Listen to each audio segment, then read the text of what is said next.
Hey guys, MCU Collector here with another figure review. Next up is the Hasbro Marvel Legends series, the Zabu Build-A-Figure Wave. Here we have Ka-Zar from the Savage Land. So here, no Shauna. We just got Ka-Zar. The last time we got this was in a San Diego Comic-Con 3-pack that had Zabu, Ka-Zar, and Shauna.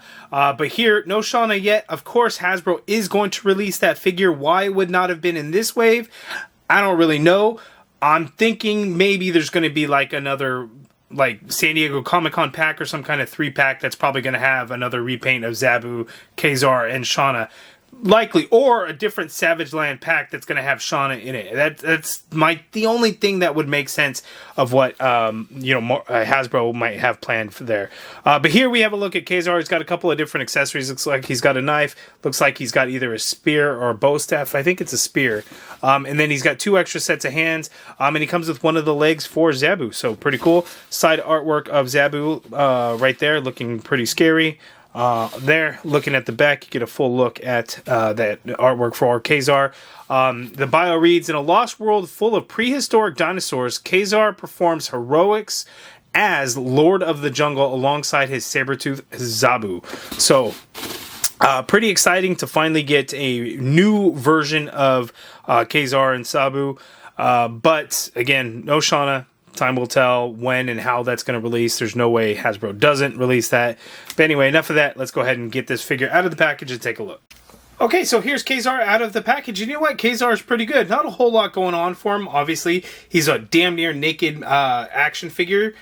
So not a whole lot going on for it, but we do get some decent accessories and some things. So here for Zabu, we actually have, which piece is this? This is his upper right leg. So we already took a look at the upper left leg that came with the Red Widow figure. So here we have this other front leg for Zabu. We will go ahead and toss this off to the side and we'll look at Zabu when we get through all the figures. I still have yet to secure a cable figure. So hopefully soon. But anyway, some additional accessories. So out of the package, he has these 2 like open gesturing hands, or not kind of grip hand. They can be grip hands. They don't really have anything to grip because they're quite large. They'd be a pretty wide grip, but we have those grip hands. We have a pair of fists as well. And then we have 2 trigger finger hands. Trigger finger hands not being the best hands, but they do have the vertical hinge, which is good. The problem is the knife is a little bit loose fitting in that trigger finger hand, so that kind of sucks. And then holding the spear is pretty loose in there as well. But, you know, if you get 2 hands on it, that can work. And then, of course, this spear, it's nice that we get a different spear because we know we're used to the one that came with Kraven the Hunter and a couple of Black Widow figures. This one is different, so there is no feather to it. As you can see there, we have this arrowhead or spear tip over there, and what it looks like it's made out of stone, which is good. As you can see, you kind of where it's kind of beat down to kind of get its shape and everything, so that is pretty cool. A little bit of a yellow rope around there to tie it to the staff, which is cool. So there is the staff. Let's go ahead and get a better look at Ka-Zar. Okay, so here's an up-close look at Ka-Zar, and he looks pretty good. I forgot to show you guys the knife up close. As you can see here, the blade is kind of dull looking. It's got some gray color to it, not really like a silver, and then the hilt of it is just gold there. The cool thing is you can store the knife here. As you can see, there's a little loop back there, so you can put that knife in there, and it stores nicely on his person, so I kind of like that. Here is Ka-Zar. The hair has just like this very blotchy dry brush kind of look to it to bring out the texture of his hair. It looks kind of funky, I guess, like through the camera it doesn't look so bad, but in person it's just like very spotty and just looks kind of weird and crazy. Maybe it's supposed to kind of give it a little bit of a dirty look because he's, you know, out in the Savage Land and, you know, running around like half naked and stuff. But looks pretty good. So the head sculpt there looks pretty good. It's very reminiscent of like the Captain America figures that we've gotten. I think Paul Harding probably did the head sculpt on here, and they all look very similar in my opinion. Not that it's a bad thing, they're good head sculpts, they just all have very similar look to them. It's just this one has long hair versus those other ones which have shorter hair. But that's it. Now the arms, I think the arms are going to be Vulcan arms. The giveaway is going to be like in this forearm piece because the Vulcan body has this forearm cut to where, you know, different pieces could be used if they needed to. I do think the torso is different. It is very muscular. The Vulcan isn't as muscular, but I think the legs are just going to be Vulcan legs there. And then we get these new boots here. The thing that I really like about the boots is you can see it's got a very like leather grainy look to it, the texture, which I really like throughout the entire boots. A little bit of fur in there. It's a very dark brownish color of fur. It looks like they put a little bit of a wash in there to kind of bring out some differences in the color, so it's not just the same exact brown there. We get the loincloth, as you can see there, and I don't know this tan color around there, if that's supposed to represent some kind of rope or something that is like, you know, holding the loincloth on there. It doesn't wrap around, as you can see, you know, that hip piece is just a brown plastic piece, but that loincloth is just kind of a floating piece there, but it looks pretty good, I guess, as you can see there. And then just the regular figure is just, you know, like skin tone color, because he's not wearing anything else. The figure looks good, but he is pretty plain, to be honest with you. This is a boot version. I think the San Diego Comic-Con, maybe I'm wrong on this, you guys will have to correct me.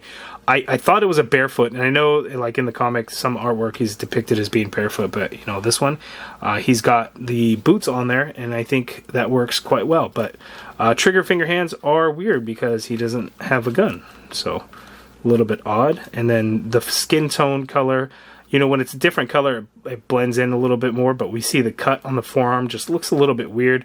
As you can see, this one is a little bit more gappy than the right arm. Not sure why here on the left arm it looks that way. But anyway, here's Ka-Zar. We're going to go ahead and take a look at his articulation, and actually pretty good. He moves around really, really well.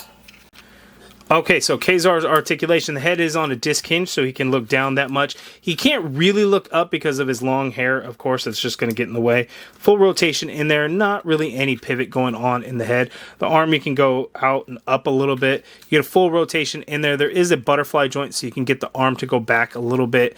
Looks like, nah, it's not going to get any more than that. So you can get the arm to go back that much there. You can get the arm to come forward a little bit, so you can get some crossbody in there, which is good. You got the upper bicep swivel in there.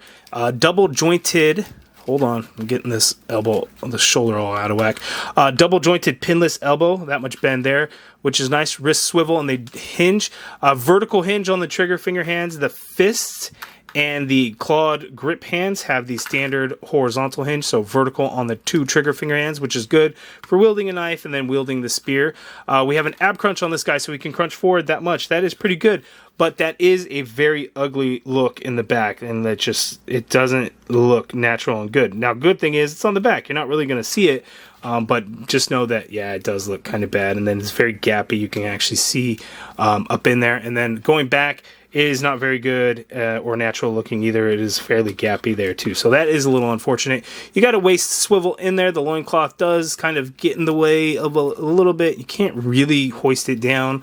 So just heads up on that. Legs go out that far apart. He can kick forward that far, which is good. The leg doesn't really go back. You got an upper thigh cut in there. Double jointed pinless knee. So that much bend there at the knee, which is good. You have the boot swivel in there.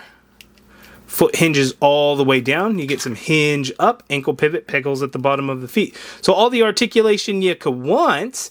It's just a little bit of an ugly ab crunch, unfortunately, but it moves around really nice. The joints are not like loose, but they can move very smoothly. Which is nice. My right arm does seem a little bit loose to that shoulder, which I've seen on some figures before. I'm not a big fan. This isn't as bad and isn't terrible, but it feels like it could pop out of there a little bit. So that could be a QC issue with mine only, so just be aware of that. But there we have Ka-Zar. And again, the figure it's a solid figure. It's just there's not a whole lot going on to his design there, but solid for sure. Good articulation, moves really well. Okay, so there's not a whole lot of Savage Land figures that we have in Marvel Legends. So we have the Sauron Build-A-Figure, which was in a Deadpool Wave Build-A-Figure, I want to say. I think that's what it was. I honestly don't remember at this point. But we have Sauron. It's nice to be getting a better version of this because it used some pieces from the Amazing Spider-Man movie figure Lizard, which wasn't really great. So it would be cool to see some kind of newer updates to it because this one's got a little bit loosey-goosey. I don't know that they would do something like that. But again, maybe in a new Savage Land box set, we could get a new Sauron along with Shauna, and then, I don't know, some Savage Land characters. You know, I think Rogue comes to mind, that everybody would like to get a Savage Land Rogue. You know, we'll see. I'm only speculating. I literally have no idea. But I would think that that's what the plan is going to be for some kind of box set or some kind of multi-pack. But again, we shall see. So in terms of Savage Land, we got Sauron here and we got Ka-Zar. And really that's all we have to show for the Savage Land at this point. But I would think more to come. Okay, and side-by-side comparisons with the rest of the wave that I have reviewed so far. We have the Superior Iron Man and the Red Widow figure there. So Ka-Zar is probably going to be my favorite so far of the three, with Superior Iron Man being in second and Red Widow really being at the bottom.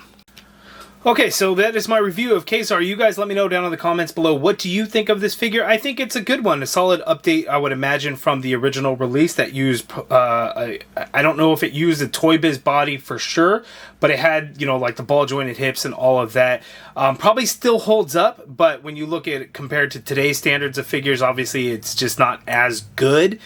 So this one I think is definitely a solid update that I would say, even though I don't have that previous one, just by looking at them, you know, looking at pictures of that original one, never having seen it in person, and compare it to this one just on the looks alone. I definitely think this is a nice update to it. You know, again, Shauna would complete the nice package. So Zabu, Ka-Zar, more Savage Land has to be coming, in my opinion. Don't hold me to that. Although Shauna, yes, I think that's got to be a for sure.